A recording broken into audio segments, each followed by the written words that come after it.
ನಾನು ನಮ್ಮ ವಿರೋಧ ಪಕ್ಷದ ನಾಯಕರುಗಳು ನಮ್ಮ ಶಾಸಕ ಮಿತ್ರರು ಒಂದು ತಂಡ ಮದ್ದೂರಿಗೆ ಇವತ್ತು ಭೇಟಿ ನೀಡ್ತಾ ಇದ್ದೇವೆ. ಅಲ್ಲಿಯ ಪರಿಸ್ಥಿತಿಯ ಬಗ್ಗೆ ಒಂದು ಸತ್ಯಾಸತ್ಯತೆ ಬಗ್ಗೆ ತಿಳ್ಕೊಳ್ತಕ್ಕಂಥ ಪ್ರಯತ್ನವನ್ನು ಕೂಡ ಮಾಡ್ತೇವೆ. ಅಲ್ಲಿ ನಮ್ಮ ಹಿಂದೂ ಕಾರ್ಯಕರ್ತರಿಗೆ, ಹಿಂದೂ ಸಂಘಟನೆಗಳಿಗೆ ಒಂದು ಧೈರ್ಯ ಹೇಳುವಂಥ ಕೆಲಸವನ್ನು ಕೂಡ ನಾವು ಮಾಡ್ತೇವೆ. ಇದು ಅನಿವಾರ್ಯ ಪರಿಸ್ಥಿತಿಯು ಸೃಷ್ಟಿಯಾಗಿದೆ. ರಾಜ್ಯದಲ್ಲಿ ಇವತ್ತು ಅಶಾಂತಿ ಕದಡುವಂತಹ, ಶಾಂತಿಯನ್ನು ಕದಡುವಂಥ ಪರಿಸ್ಥಿತಿ ನಿರ್ಮಾಣ ಆಗಿದೆ ಅಂತ ಹೇಳಿದ್ರೆ ಇದಕ್ಕೆ ಸಂಪೂರ್ಣ ಹೊಣೆಯನ್ನು ರಾಜ್ಯ ಸರ್ಕಾರವೇ ಹೊರಬೇಕಾಗುತ್ತೆ.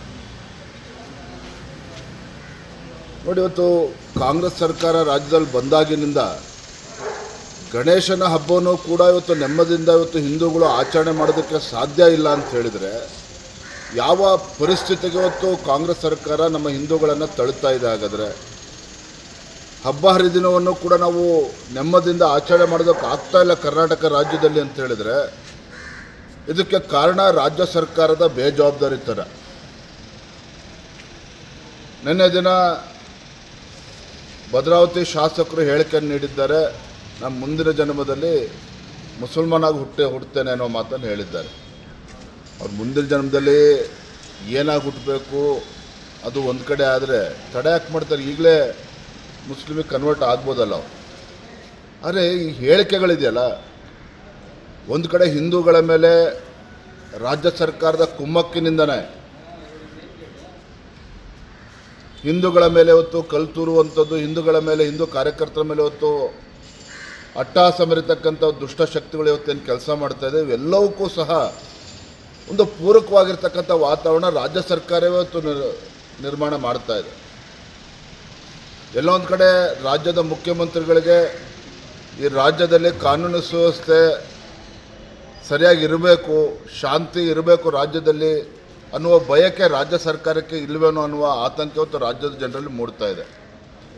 ಒಂದಲ್ಲ ಎರಡಲ್ಲ ಅನೇಕ ಪ್ರಕರಣಗಳು ಗಮನಿಸ್ತೀನಿ. ಧರ್ಮಸ್ಥಳದ ವಿಚಾರದಲ್ಲಿರ್ಬೋದು, ಚಾಮುಂಡಿ ಬೆಟ್ಟದ ವಿಚಾರದಲ್ಲಿರ್ಬೋದು, ಇನ್ನು ಮದ್ದೂರಿನಲ್ಲಾಗಿರ್ತಕ್ಕಂಥ ಘಟನೆಗಳು, ಈಗ ಚಿತ್ರದುರ್ಗದಲ್ಲೂ ಸಹ ನಾವು ಡಿಜೆಗೂ ಕೂಡ ಅವಕಾಶ ಕೊಡೋದಿಲ್ಲ, ಮೆರವಣಿಗೆಗೂ ಕೂಡ ಅವಕಾಶ ಕೊಡೋದಿಲ್ಲ ಅಂತೇಳಿ ಜಿಲ್ಲಾಧಿಕಾರಿಗಳು ತೀರ್ಮಾನ ಮಾಡಿದ್ದಾರೆ ಅಂಥೇಳಿ ಈಗಾಗಲೇ ಮಾಹಿತಿ ಬರ್ತಾ ಇದೆ. ಅಲ್ಲಿ ನಮ್ಮ ಬಜರಂಗ ದಳದ ಕಾರ್ಯಕರ್ತ ಅವರೂ ಕೂಡ ಅಲ್ಲಿ ಚಿತ್ರದುರ್ಗ ಬರಬಾರ್ದು ಅಂತೇಳಿ ಗಡೀಪಾರು ಮಾಡಿದ್ದಾರೆ ಅನ್ನುವ ವಿಚಾರಗಳು ಕೂಡ ಇವತ್ತು ಕೇಳಿ ಬರ್ತಾ ಇದೆ. ಎಲ್ಲಿ ನಾವು ನಮ್ಮ ಭಾರತದಲ್ಲಿದ್ದವೋ ಅಥವಾ ಪಾಕಿಸ್ತಾನದಲ್ಲಿದ್ದವೋ ಈ ರೀತಿ ಒಂದು ವಾತಾವರಣ ಇವತ್ತು ಕಾಂಗ್ರೆಸ್ ಸರ್ಕಾರವೇ ಸೃಷ್ಟಿ ಮಾಡ್ತಾ ಇದೆ. ಅದೇ ನಾವು ಇವತ್ತೆಲ್ಲ ನಮ್ಮ ಮುಖಂಡರ ತಂಡ ಇವತ್ತು ಮದ್ದೂರಿಗೂ ಕೂಡ ಭೇಟಿಯನ್ನು ಕೊಟ್ಟು ನಮ್ಮ ಮುಖಂಡರೆಲ್ಲರೂ ಕೂಡ ನಾವು ಮಾತನಾಡಿಸ್ತೇವೆ. ಮತ್ತೊಂದು ಕಡೆ ಮುಖ್ಯಮಂತ್ರಿಗಳು ಹೇಳ್ತಾರೆ ಭಾರತೀಯ ಜನತಾ ಪಾರ್ಟಿನೇ ಇವತ್ತು ಶಾಂತಿ ಕದಡುವಂಥ ಒಂದು ವ್ಯವಸ್ಥಿತ ಷಡ್ಯಂತ್ರ ಮಾಡ್ತಾ ಇದೆ. ಒಬ್ಬ ಜವಾಬ್ದಾರಿ ಸ್ಥಾನದಲ್ಲಿರ್ತಕ್ಕಂಥ ಮುಖ್ಯಮಂತ್ರಿಗಳೇ ಈ ರೀತಿ ಹೇಳಿಕೆಯನ್ನು ಕೊಟ್ಟರೆ ಭಗವಂತನೇ ಕಾಪಾಡಬೇಕು. ಸರ್, ಇನ್ನೊಂದು RSS ಅವ್ರ ಒತ್ತಡ ಇದೆ ಈ ವಿಚಾರದಲ್ಲಿ. ಯಾಕಂದರೆ ನಿನ್ನೆ BK ರಿಪ್ರೆಸೆಂಟ್ ಮಾತಾಡ್ತಾರೆ, BL ಸಂತೋಷ್ ಅವರ ಒತ್ತಡದಿಂದಲೇ ಧರ್ಮಸ್ಥಳ ಪ್ರಕರಣ ಉಂಟಾಗಿದೆ, ಅವರ ಪೈಪೋಟಿ ನಡುವೆ BJP ನಾಯಕರು ಮುಂದೆ ಹೋಗ್ತಾ ಇದ್ದಾರೆ ಅಂತ.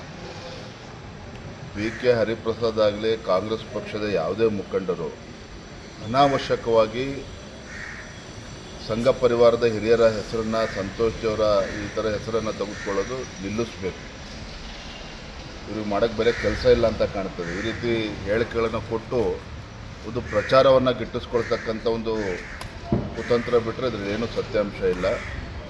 ಭಾರತೀಯ ಜನತಾ ಪಾರ್ಟಿ ಯಾವತ್ತೂ ಕೂಡ ಹಿಂದುತ್ವದ ಪರವಾಗಿ ನಿಂತಿರ್ತಕ್ಕಂಥ ಒಂದು ರಾಜಕೀಯ ಪಕ್ಷ. ಎಲ್ಲಿ ಹಿಂದೂ ಕಾರ್ಯಕರ್ತರಿಗೆ ಅನ್ಯಾಯ ಆಗ್ತದೆ, ಹಿಂದೂ ಕಾರ್ಯಕರ್ತರ ಮೇಲೆ ದಬ್ಬಾಳಿಕೆ ಆಗ್ತದೆ, ಹಿಂದೂ ಆಚಾರ ವಿಚಾರ ಪರಂಪರೆಗಳಿಗೆ ಧಕ್ಕೆ ಬರೋ ರೀತಿಯಲ್ಲಿ ರಾಜ್ಯ ಸರ್ಕಾರ ನಡ್ಕೊಳ್ತದೆ, ಭಾರತೀಯ ಜನತಾ ಪಾರ್ಟಿ ಹಿಂದೂಗಳ ಪರವಾಗಿ ನಿಲ್ತಕ್ಕಂಥದ್ದು ನಮ್ಮ ಕರ್ತವ್ಯದ ನಾವು ಮಾಡ್ತಾ ಇದ್ದೇವೆ. ಸರ್, NIA ಕೂಡ ವಿಚಾರ ಏನಾಯ್ತು, ಅಮಿತ್ ಶಾ ಬೇಡ ಅಂತ ಒಂದು ಚರ್ಚೆ ಮಾಡಿ ಆ ವಿಚಾರ ಧರ್ಮಸ್ಥಳದ ವಿಚಾರ ಚರ್ಚೆ ಮಾಡಿದ್ದೇವೆ. ಅದನ್ನು NIA ಮತ್ತೊಂದು ಯಾವ ಸಂಗತಿಗಳು ನಾವು ಚರ್ಚೆ ಮಾಡಿಲ್ಲ. ಇವೆಲ್ಲ ಊಹಾಪೋಹಗಳು. ನಾವು ಹೋದಂಥ ಸಭೆ ಭಾಳ ಯಶಸ್ವಿಯಾಗಿದೆ. ನಾವೇನು ರಾಜ್ಯ ನಾಯಕರ ತಂಡ ಅಮಿತ್ ಶಾ ಅವ್ರನ್ನ ಭೇಟಿ ಮಾಡಿದ್ವಿ. ಸಭೆ ಭಾಳ ಯಶಸ್ವಿಯಾಗಿದೆ. ಮದ್ದೂರಿನಲ್ಲಿ ಶಾಸಕರ ನಾಪತ್ತೆಯಾಗಿ ಮಹಿಳೆಯರು ಅಷ್ಟು ದೊಡ್ಡ ಸಂಖ್ಯೆಯಲ್ಲಿ ಇದ್ದಾಗಲೂ ಸಹ ಒಬ್ಬಳು ಮಹಿಳಾ ಪೇದೆನೂ ಕೂಡ ಆ ಸ್ಥಳದಲ್ಲಿ ಇರದೇ ಇರತಕ್ಕಂಥದ್ದು.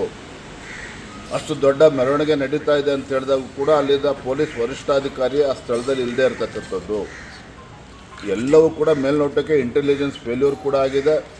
ಆ ಮಸೀದಿನಲ್ಲಿ 100 ಜನ ಕಲ್ಲಿಡ್ಕೊಂಡು ಅಲ್ಲಿ ಒಳಗೆ ಹೊಕ್ಕೊಳ್ತಾರೆ ಅಂತ ಹೇಳಿದ್ರೆ ಪೊಲೀಸ್ ಇಲಾಖೆ ಸಂಪೂರ್ಣ ವಿಫಲ ಆಗಿದೆ, ಇಂಟೆಲಿಜೆನ್ಸ್ ಫೇಲ್ಯೂರ್ ಆಗಿದೆ. ಇನ್ನೊಂದು 500 ಜನರ ಮೇಲೆ ಕೇಸ್ ಆಗಿದೆ, ಅದರಲ್ಲೂ ಕೂಡ 4 ಜನ ಹೆಣ್ಮಕ್ಳ ಮೇಲೆ ಕೇಸ್ ಆಗಿರುವಂಥದ್ದು, ಮರುದಿನ ಆಗಿರುವಂಥದ್ದು ಘಟನೆ ವಿಚಾರ ಮಾತಾಡ್ತೀವಲ್ಲ ಅದು ಮದ್ದೂರು. ಹೆಚ್ಚಿನ ವಿಡಿಯೋಗಳಿಗೆ ಪ್ರತಿಧ್ವನಿ ಯೂಟ್ಯೂಬ್ ಚಾನೆಲ್ ಸಬ್ಸ್ಕ್ರೈಬ್ ಮಾಡಿ, ಬೆಲ್ ಐಕಾನ್ ಕ್ಲಿಕ್ ಮಾಡಿ.